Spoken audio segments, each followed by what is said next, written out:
but I'm looking for some sense in the world.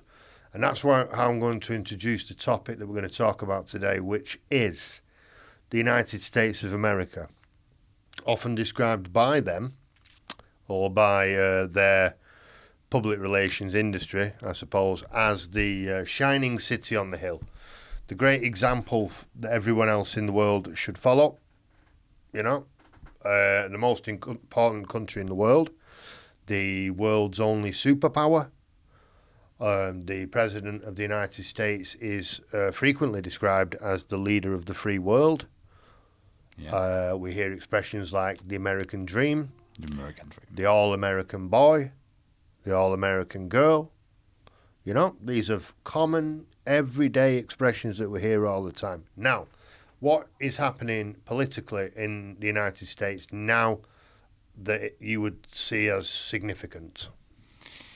They will run elections, I guess, next month, right? November, I guess. Yeah, we're in October now, so next month. Yeah, next month. In a few weeks.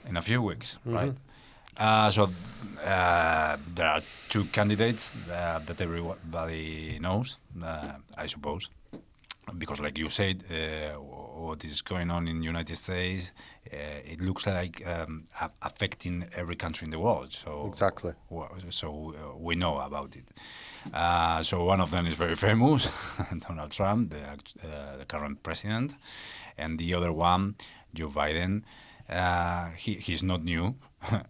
He's been there also in politics for a long time, and he's like the opponent.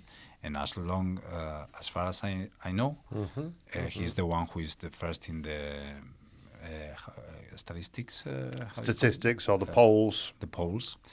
So I guess he's the first in the polls. But who knows? United States, everything can happen.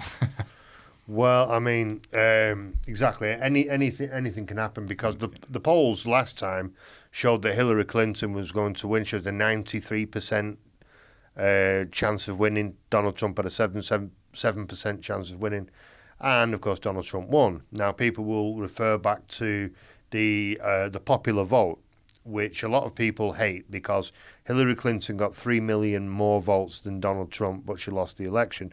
People don't understand that, and it's hard to understand. It's a nebulous concept for many people, and it's about the Electoral College. So certain states are more represented than others in the Electoral College. They have more votes, super votes. Understand. We are familiarized in Spain with this situation because it's the same in Spain. Right, yeah, of course. I suppose in many countries. We call it here in Spain ley dom.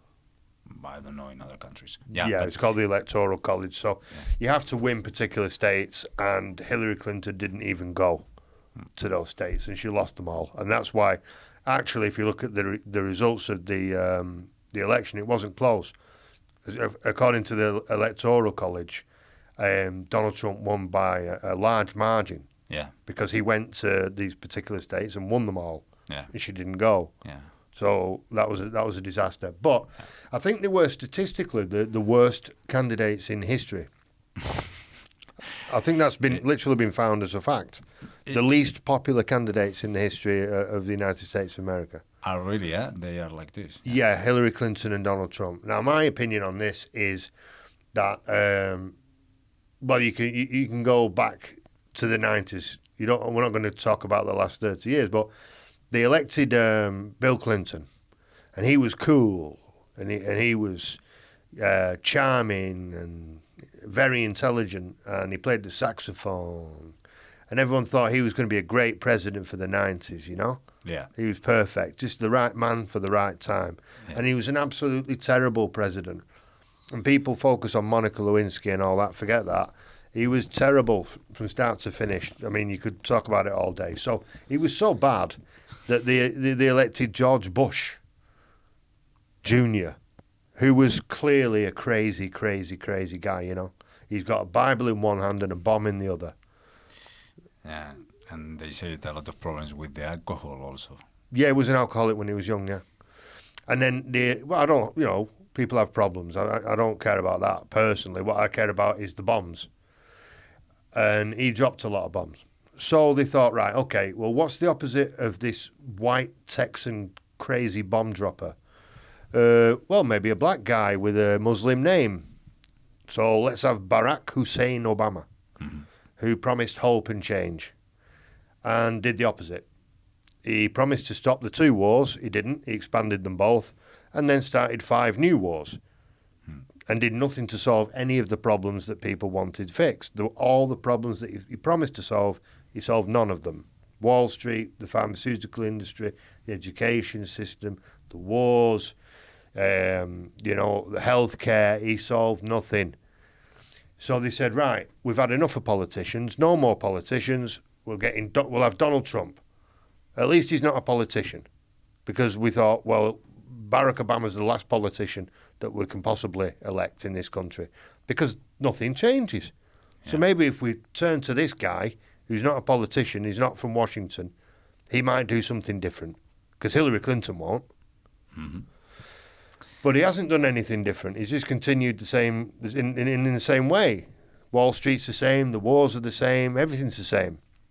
So now, the difference is that Barack Obama's a great salesman. He could sell the empire.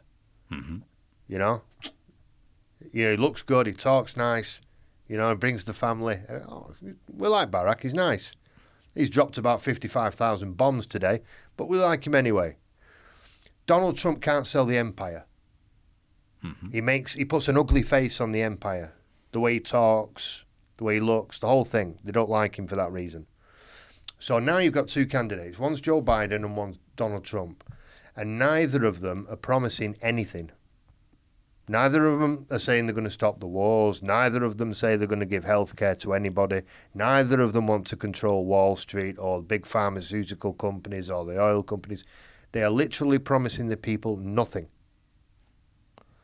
So you've got Donald Trump. His campaign is basically, I'm not Joe Biden. Mm-hmm. And Joe Biden's campaign is basically, I'm not Donald Trump. Yeah. Which is also something, from my point of view, my short experience in elections, professionally, which makes sense also. Because people, just few people, choose or elect some candidate because of the program, because of the reasonable arguments or reasons. You just need to connect with the candidate. This is much more important for your vote than the real reasons that all of us should follow. So that's why in many countries, but especially in the United States, I guess it became a war of identities, of personalities, symbolized or represented by 2 guys, which is something crazy because... But let me tell you just a short story about my short experience in a regional elections. We realized, I was working in communication for one political group, that just in the end, in the last part of the period for elections, how you call it, like campaign? Campaign, yeah. Campaign. At the end of the campaign. At the end of the campaign, we were like 5, 6, but with options to 3 political groups. Just at the last days, we published the program of our political groups, the program of our project a manifesto, like a manifesto for the next 4 years. Yeah. It was in the end, and it didn't affect at all to the vote of anybody. It was something that you just needed to do, but the campaign was based on ideas and personalities. Exactly like in the United States, because it's proof that people doesn't vote because of a program. They vote because of many other reasons. Yeah, they do. But okay, so Donald Trump, last time, his slogan was "Make America Great Again." Okay. Barack Obama's slogan was "Hope and Change." There is a strong similarity between those things. Yeah, Hope and change suggests that things need to change and that people need hope. yeah, So there is a problem which I'm going to fix. yeah. I am the solution to the problems. I'm not being very specific about what the problems are, Yeah, you're right. but I am the solution. That's the point I'm making. Donald Trump said the same thing. Make America great again. He recognized that there was a problem and he was going to solve it. Yeah, That was the slogan. yeah, They both got elected. yeah, Okay? They both, by the way, promised to end all the wars. Neither of them did that. This time, they're literally promising nothing. They're not promising anything. Neither of them. There's no, you know, I mean, you can win an election with lies and slogans and promises, but they're not even doing that this time. You know, so I just feel bad for the American people because most, Yeah. you know, the American people are wonderful people. They go to work, they have their families, and they want what we want. yeah, Happy lives and Yeah, happy sure. children. And they've got to choose between these two. yeah.